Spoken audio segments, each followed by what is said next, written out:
আজকে আমি bread cheese pakora বানাবো।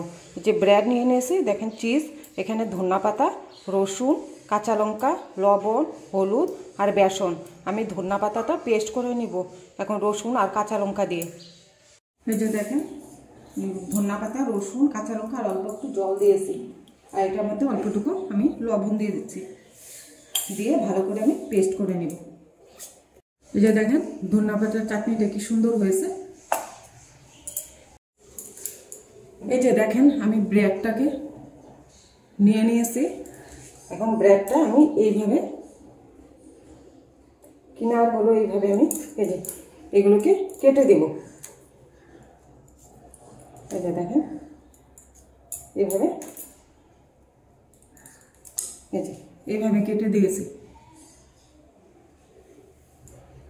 আরেকটাকেও সেই একইভাবে কেটে নেব আমি।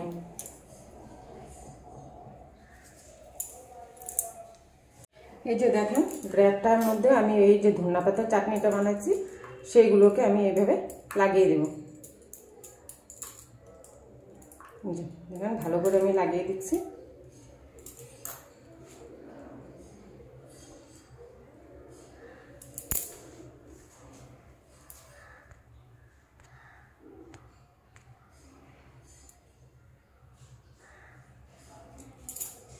এই যে দেখেন ভালো করে লাগিয়ে দিয়েছি।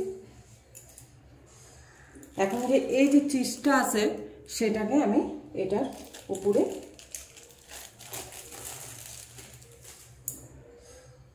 এই যে দেখেন এইভাবে আমি বসিয়ে দেব। বসিয়ে এটার মধ্যে আমি এইভাবে ধনেপাতার চাটনিটা লাগিয়ে দিচ্ছি, দিয়ে এইভাবে আমি দিয়ে দেব। দেখেন দিয়ে দিয়েছি।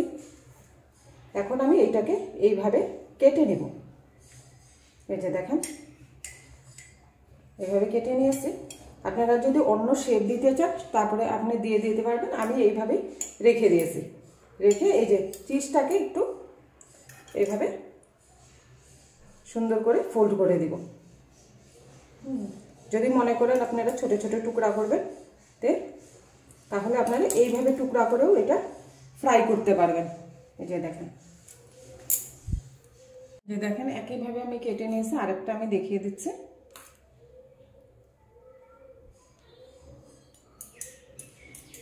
এই যে দেখেন এইভাবে আমি লাগিয়ে নিয়েছি।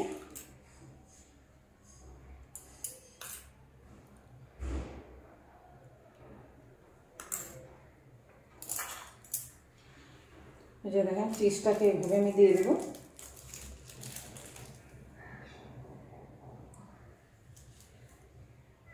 এই যে এইভাবে দিয়ে দিয়েছি। এখন এটা আমি এইভাবে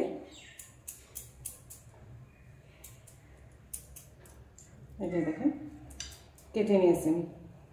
আমি তো বলছি এইভাবে রেখে দিলে, এইভাবে রেখে আপনারা ফ্রাই করতে পারবেন, বা এইভাবে ছোট ছোট টুকরা করে দিয়েও ফ্রাই করতে পারবেন। এই যে বেসনের দেখেন ব্যাটারটা আমি বানিয়ে নিচ্ছি।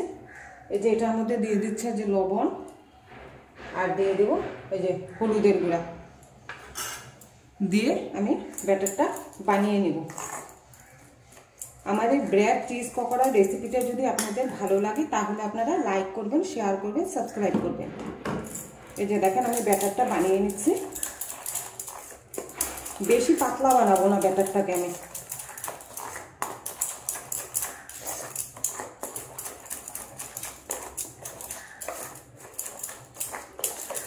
এই যে দেখেন এইরকমই করব, এর থেকে আর পাতলা করব না আমি। এই যে কড়াইতে দেখেন আমি সাদা তেল দিয়ে দিয়েছি, তেলটা গরম হয়ে গিয়েছে।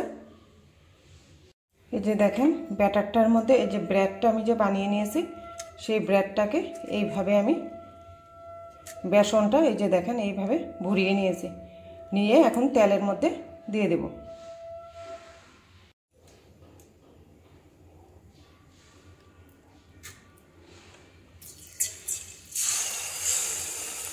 যেইভাবে আমি সবগুলো এবার ব্রেড চিজটা বানিয়ে নেব।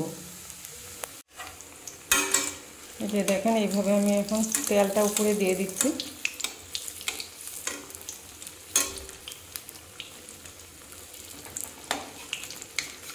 ব্রেডটা আমি উল্টিয়ে দেব।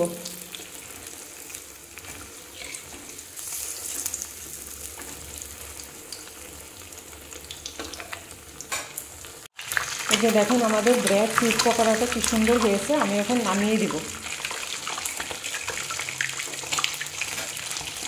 এই যে দেখেন ব্রেড পকোড়াগুলো সস দিয়ে খেতে ভালো লাগবে, বা চা দিয়েও আপনারা খেতে পারবেন।